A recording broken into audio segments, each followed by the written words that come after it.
नमस्ते। Solid facts में आप सबका स्वागत। जैसा आप देख रहे हैं हेमंत शर्मा साथ मौजूद हैं। बहुत स्वागत है सर आपका।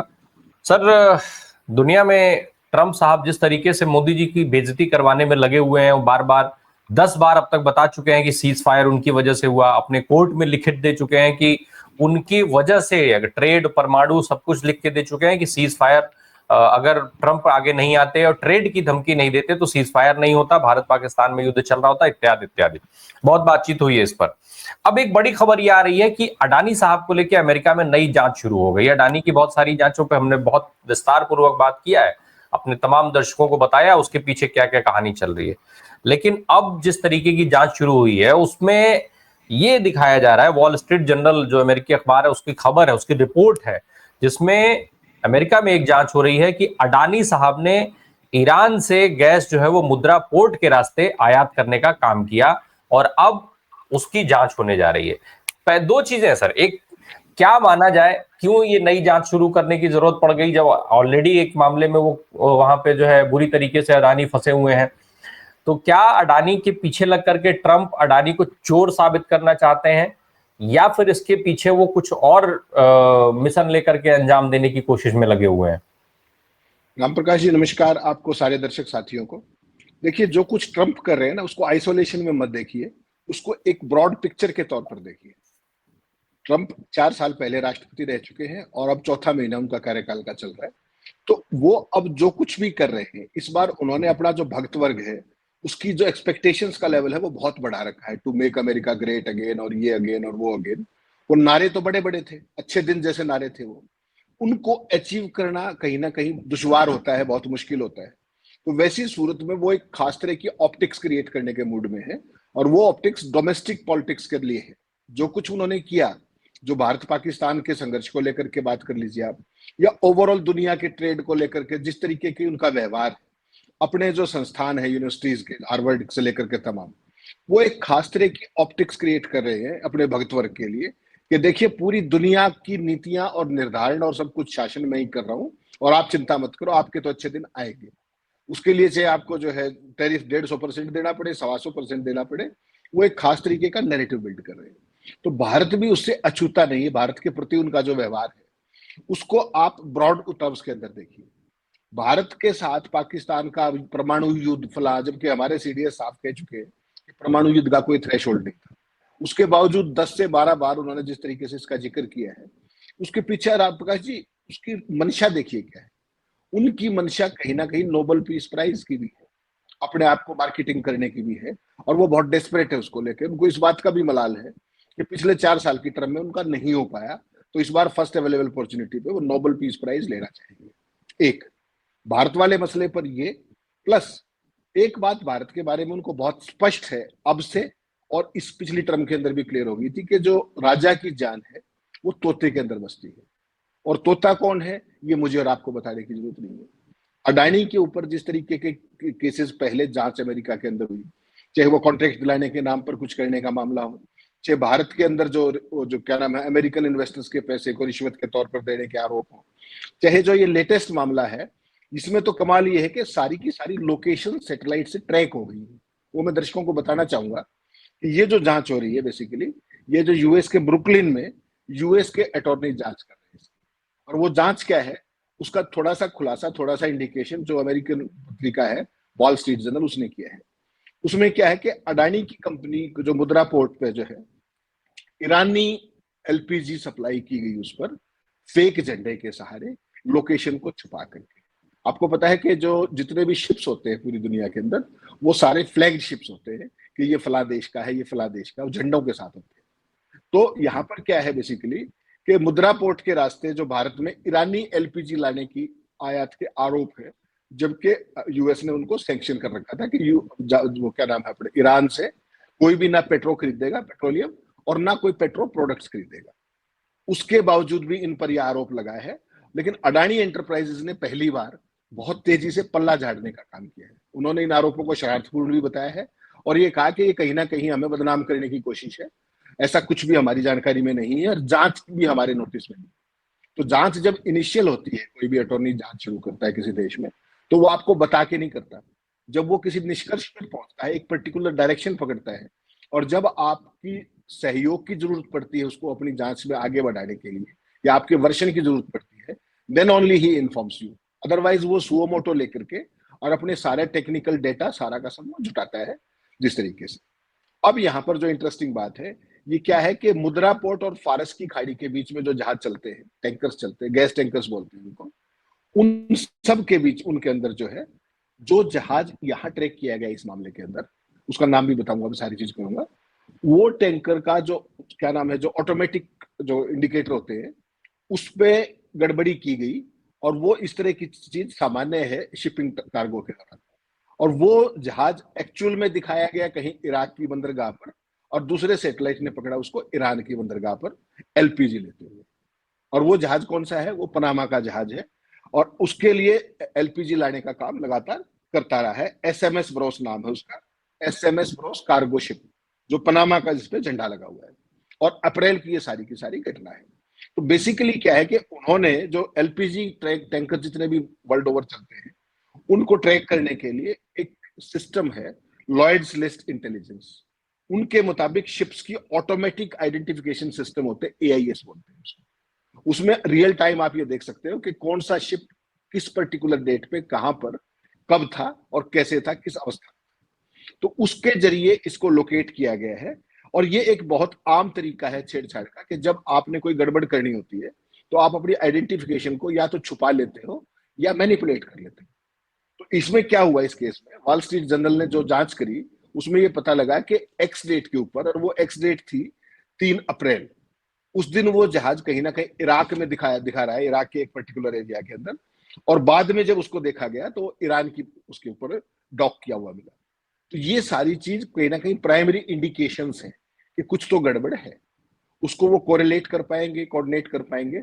और सीधा सीधा आपको पता होगा, ध्यान होगा, ट्रंप ने जब ये किया था तो उसमें एक लाइन और कही थी कि इस बार जो भी कोई देश, जिस तरह के उन्होंने अमेरिका ईरान पर बैन लगाया था, कोई देश या कोई व्यक्ति पेट्रो या पेट्रोकेमिकल्स का व्यापार करेगा ईरान के साथ, उस पर और कुछ नहीं, सीधी सीधी सैंक्शंस लगाई जाएंगी। और अमेरिकन सैंक्शंस का मतलब आप समझते हैं। तो इसलिए ये आफत बड़ी हो सकती है अडानी के लिए। और उस चीज को ट्रंप, जिस तरह के वैश्विक हालात है, जिस तरीके के भारत के हालात है, उसमें मोदी की और भारत की आर्म ट्विस्टिंग करने में कोई कसर नहीं छोड़ेंगे। ये आप तय मान करके चलिएगा, अगर उनके हाथ में सबूत लग जाते हैं। सर, अभी जब ऑपरेशन सिंदूर की बात हो रही थी, ऑपरेशन सिंदूर हो रहा था, तब भी हम लोगों ने ये देखा था कि भाई मुद्रा पोर्ट का कारोबार पूरी तरीके से जारी था। और शायद इसीलिए गुजरात से लगी हुई जो पाकिस्तान की सीमा है उसको बैन नहीं किया गया, उसको बंद नहीं किया गया।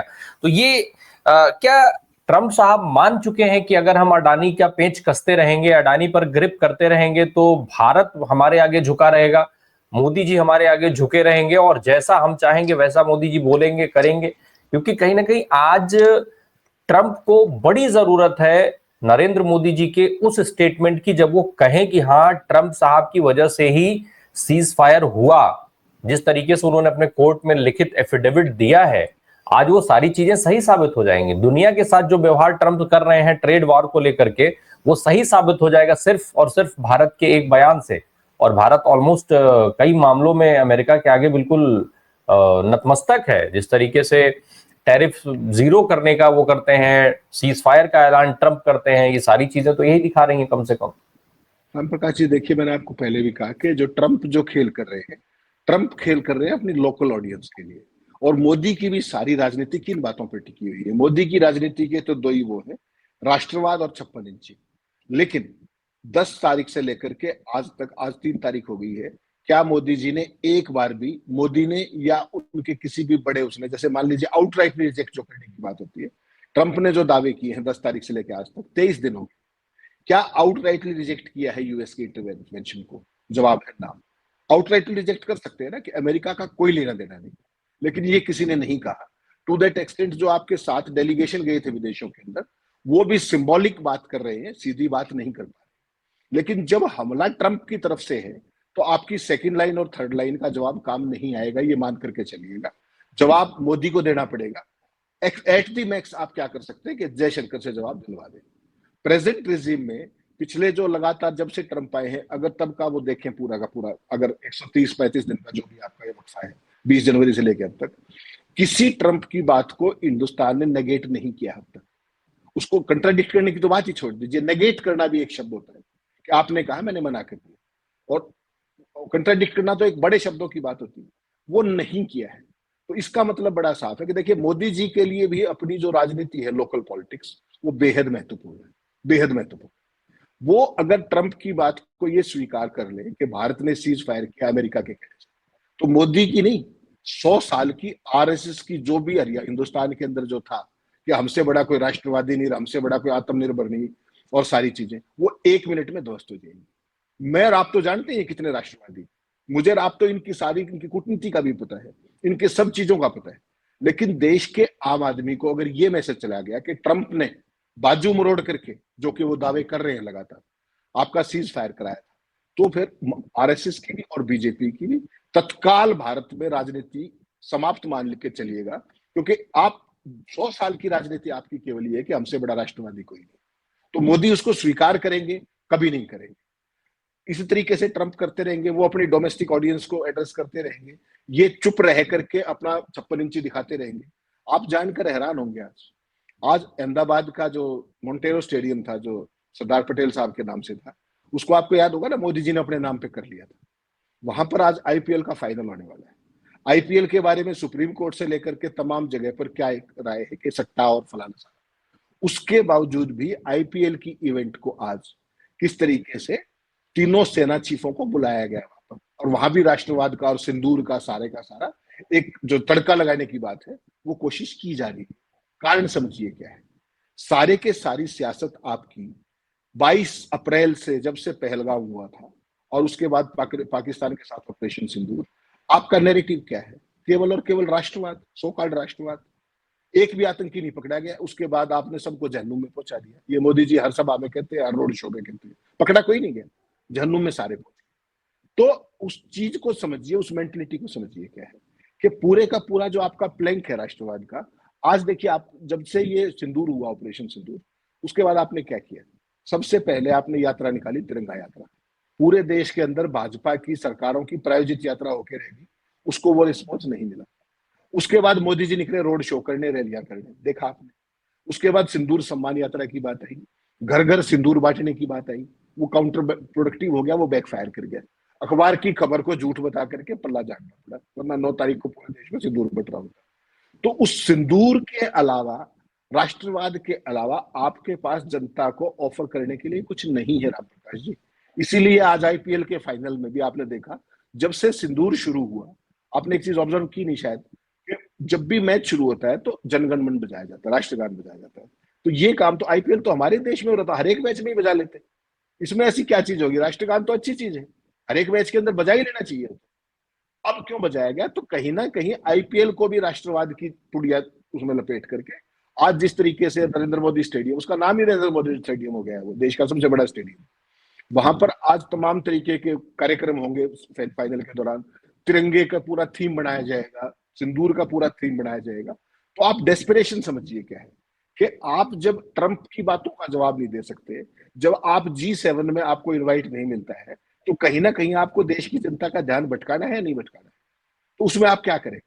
उसके अंदर आप इसमें आईपीएल के थीम के अंदर सिंदूर का तड़का लगा देंगे, ऑपरेशन सिंदूर का, फिर राष्ट्रवाद का तड़का हो जाएगा। गुजरात की जनता है ही, बाकी काम अपने आप हो जाएगा।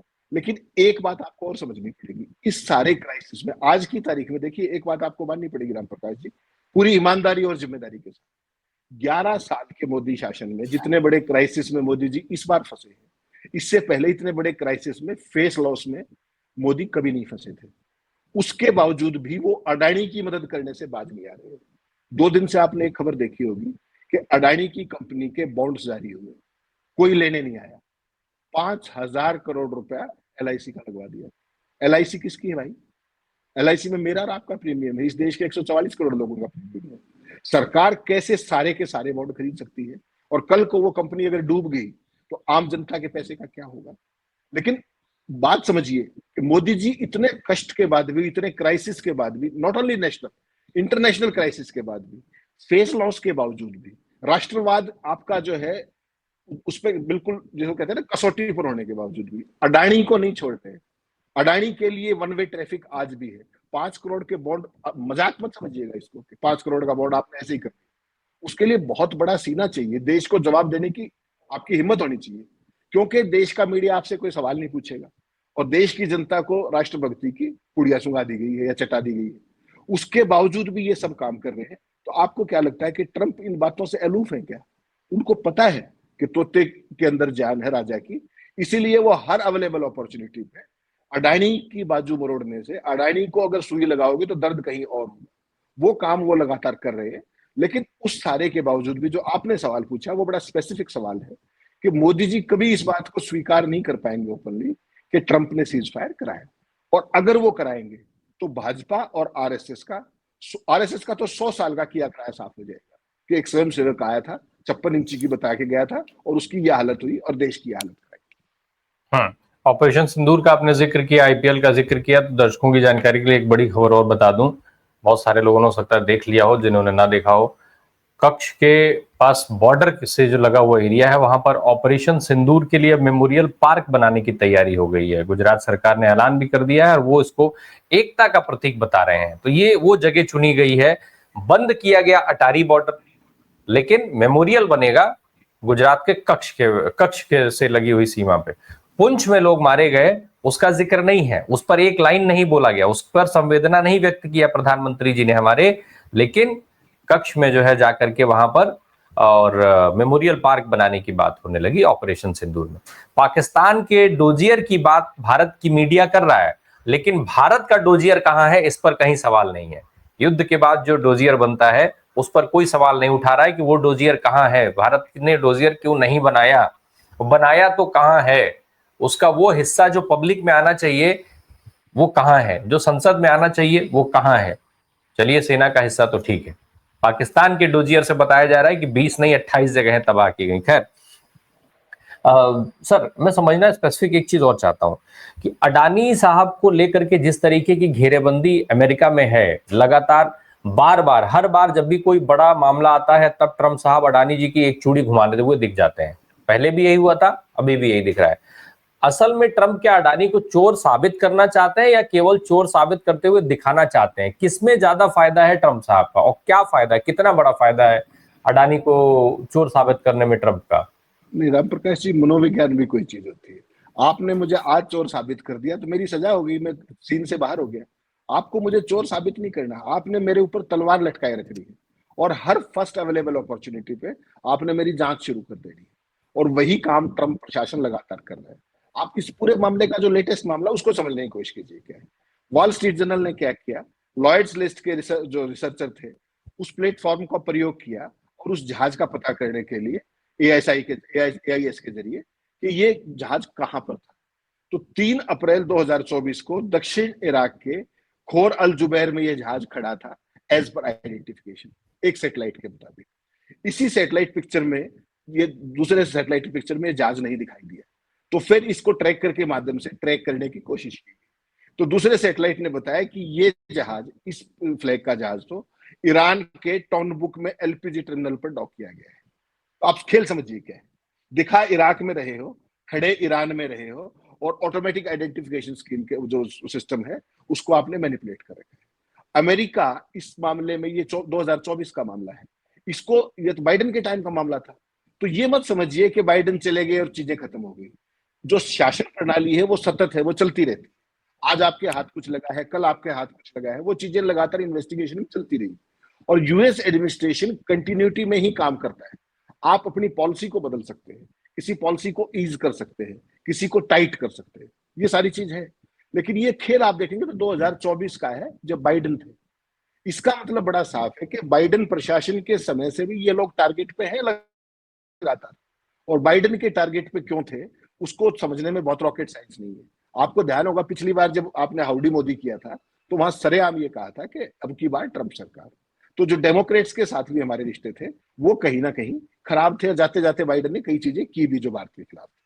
ट्रंप के लिए आप देश में हवन कर रहे थे, ट्रंप के लिए नारे लगा रहे थे, ट्रंप के लिए सब कुछ कर रहे थे। उनके आने के बावजूद जिस तरीके से भारत के बारे में रह रहकर आपत्तिजनक शब्दों का प्रयोग किया गया है, मैं बहुत जिम्मेदारी से कह रहा हूं, आपत्तिजनक शब्द, और जिस तरीके के दावे ट्रंप साहब करने के आदि हैं, वो अपने आप में भारत की संप्रभुता पर एक करारा हमला है, सीधे सीधे कोई स्वीकार करे या ना करे। अगर आपने मेरी कोई मदद की भी थी कोई पीस ब्रोकर करने में, तो एक दोस्त के नाते आप कभी भी उसका प्रचार नहीं करते। लेकिन ट्रंप ने जिस तरीके की मध्यस्थता की होगी उसका अंदाजा आप लगा सकते हैं, जब वो कंप्लीट क्रेडिट लेकर उठ जाना चाहते हैं कि किसी तरीके से मुझे नोबेल शांति पुरस्कार मिल जाए। उनकी सारी जो चीज है वो नोबेल पर टिकी हुई है। हमारे देश के सीडीएस जब ओपनली ये बात कह चुके हैं इंटरनेशनल प्लेटफॉर्म पर कि दोनों देशों के बीच में जो संघर्ष था भारत पाकिस्तान के बीच में, उसमें किसी भी रूप के अंदर न्यूक्लियर थ्रेशोल्ड की बात नहीं थी, और दोनों देश के सेना अधिकारी बहुत जिम्मेदारी के साथ आगे बढ़ रहे हैं। उसके बावजूद भी ट्रंप का ये कहना है कि थ्रेशोल्ड मैंने बचा लिया, लाखों लोग मरने से बचा लिए, तो वो एक तरीके का सीन क्रिएट कर रहे हैं दुनिया के अंदर, अपनी डोमेस्टिक ऑडियंस के लिए एक सीन क्रिएट कर रहे हैं, अपने भक्तों के लिए खुद को विश्वगुरु साबित करने के लिए ट्रंप ललायत है कि देखिए पूरी दुनिया को मैं डोमिनेट कर रहा हूं, मैं संचालित कर रहा हूं, पॉलिसी मैं निर्धारित करता हूं, सीज फायर मैं कराता हूं, चाहे कोई भी हो। ये जो चीज है बेसिकली, इसको जब तक मोदी जी काउंटर नहीं करेंगे, वो आईपीएल में सिंदूर कर लें, वो कुछ और कर ले, उनका नैरेटिव क्लियर नहीं होगा। लेकिन मुझे इस बात में बहुत गंभीर शक है कि मोदी जी किसी स्थिति में अडानी के रहते हुए किसी स्थिति में ये हिम्मत जुटा पाएंगे कि वो ट्रंप की बात का आंखों में आंख डाल करके आउटराइटली उसको रिजेक्ट कर सके या उसको काउंटर कर सके।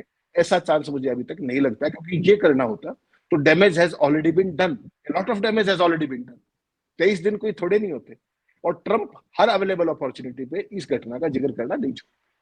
तो मोदी जी भी समझ तो रहे हैं कि नुकसान हो रहा है और डेली बेसिस पे हो रहा है, लेकिन उनके पास इस पूरे जो व्यू रचना जो कर दी है ट्रंप ने, उससे बाहर निकलने का ना तो रास्ता है और ना, माफ कीजिएगा, हिम्मत वो कर पा रहे हैं कि मैं इसका एक जो जो जो जवाब की उम्मीद उनसे की जाती है, वो जैसे पाकिस्तानों कहते हैं ना, गोली का बदला गोला, जिस तरीके के शब्द वो प्रयोग करते हैं, वो ट्रंप का साधारण भाषा में भी जवाब नहीं दे पा रहे। ये मोदी जी की भी हकीकत है, ये भाजपा की भी हकीकत है, और ये आरएसएस की भी हकीकत है। एक और चीज जो आपने चूंकि बाइडेन का जिक्र किया, तो मतलब जो मोदी साहब का जो कदम था, उस कदम ने ऐसा कुछ सीन क्रिएट कर दिया कि बाइडेन साहब से आपने बिगाड़ लिया और ट्रंप साहब आपको अब अपना मान नहीं रहे हैं, कुछ वैसी स्थिति नहीं दिख रही है।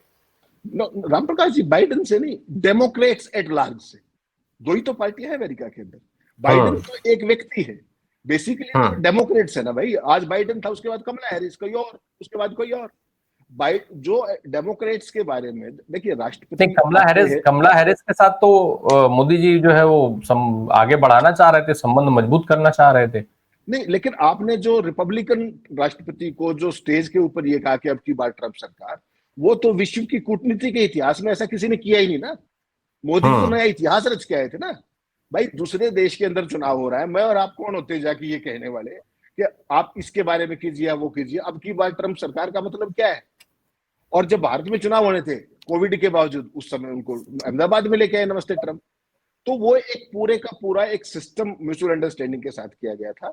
और अब वही ट्रंप जिनके लिए आप हवन कर रहे थे, जिनको आप राष्ट्रपति बनवा रहे थे, जिनकी सरकार बनवा रहे थे, वो ऐसी बातें कह रहे हैं। वरना तो देखिए, दो दोस्तों का क्या होता है, आपकी मुझसे कोई नाराजगी भी होगी, फोन उठाया, बात कर ली, खत्म होगी बात कि भाई आप मुझे क्यों एम्बेरस कर रहे हैं डे इन इंडिया आउट। 12 बार ये बात कहने का क्या मतलब है कि मैंने दोनों को ट्रेड के बारे में ये कर दिया? अगर ट्रेड के बारे में उसने कर दिया तो फिर हमारी सॉवरेनिटी का क्या हुआ? ये सारी चीजें मोदी जी को हॉन्ट कर रही हैं लगातार, और मोदी जी इस बात को समझ पा रहे हैं। ऐसा मत सोचिएगा। मोदी जी ने जब यात्रा शुरू की, तिरंगा यात्रा, उसके बाद सिंदूर सम्मान यात्रा की, उसके बाद जो रोड शोज किए, उसके बाद जो रैलीज की, क्या कोई उसका मौसम था क्या? राम प्रकाश जी, आप इतने सीनियर आदमी, आप बताइए ना भाई। बिहार में तो चुनाव है, समझ में आता है, वेस्ट बंगाल में चुनाव है, वहां समझ में आता है, बाकी जगह भोपाल और इसमें घूमने की क्या जरूरत थी आपको? बीकानेर जाने की क्या जरूरत थी? इसका मतलब आप समझ रहे हैं कि आप बहुत तेजी से ग्रास रूट पे ग्राउंड लूज कर रहे हैं, आप नैरेटिव लूज कर रहे हैं। इसलिए मोदी जी उछल उछल कर वो सारी चीजें कर रहे हैं। और सिंदूर सम्मान ने तो पूरी भारतीय जनता पार्टी और आरएसएस के हिंदूवाद की पोल खोल के रख दी। भारतीय जनता पार्टी आरएसएस जैसा इकोसिस्टम 60 घंटे बाद देश के प्रमुख अखबार की खबर को फेक न्यूज बता के पिट छुड़ाता है। अगर देश का मीडिया किसी लायक होता, मैंने और आपने चर्चा की थी, चलो अच्छी ठीक है, हमने तो कर ली, कि सिंदूर का मतलब क्या होता है, सिंदूर के धार्मिक सांस्कृतिक मायने क्या होते हैं, परंपराएं क्या होती है, महिलाओं के लिए उसके मायने क्या है। अगर देश के मीडिया ने वो सारे सवाल पूछ लिए होते कि भाई 60 घंटे क्यों लगे एक खबर को 2 शब्द कहने में कि फेक न्यूज है, तो नैरेटिव लूज कर दिया है बहुत तेजी से। और उस चीज का फायदा कहीं ना कहीं ट्रंप उठा रहे हैं बार बार। एक दिन में तो आप ये बताइए ना, एलन मस्क की विदाई हो रही है व्हाइट हाउस डॉन से, उसमें भारत पाकिस्तान का कहां जिक्र आना चाहिए बताइए आप मुझे? आ गया ना। उसके बाद फिर जो एंड्रयूज बेस के ऊपर गए, वहां जाके फिर भारत पाकिस्तान का जिक्र कर दिया। तो ये अनइंटेंशनल नहीं है। बहुत सारे लोग ट्रंप को अनाड़ी कहते हैं। ट्रंप अनाड़ी नहीं है, ट्रंप बहुत शातिर व्यापारी हैं, एक्चुअल में शातिर है, और वो विशुद्ध सन की व्यापारी हैं, जो 20 जनवरी से लेकर अब तक हम लगातार जिस बात का जिक्र करते हैं। ओवरऑल कुल मिला जुला करके साफ तौर पे दिख रहा है कि मोदी साहब को ब्लैकमेल करने का एक नया फॉर्मूला ट्रंप ले आए हैं, और इस बार बाकायदा सबूतों के साथ लाए हैं, सैटेलाइट पिक्चर्स और क्या क्या सब इकट्ठा जो करके लाए हैं। तो अडानी साहब को चोर साबित करने की प्रक्रिया एक बार फिर शुरू हो गई है, और उसी प्रक्रिया के सहारे मोदी जी को ब्लैकमेल करने की बात, बस इस बार सबूत थोड़ा और ज्यादा लेकर के आ गए हैं ट्रंप साहब। ये शायद उनके लिए एक मजबूत चीज है। बहुत बहुत धन्यवाद हेमंत सर से बात करने के लिए। Thank you so much.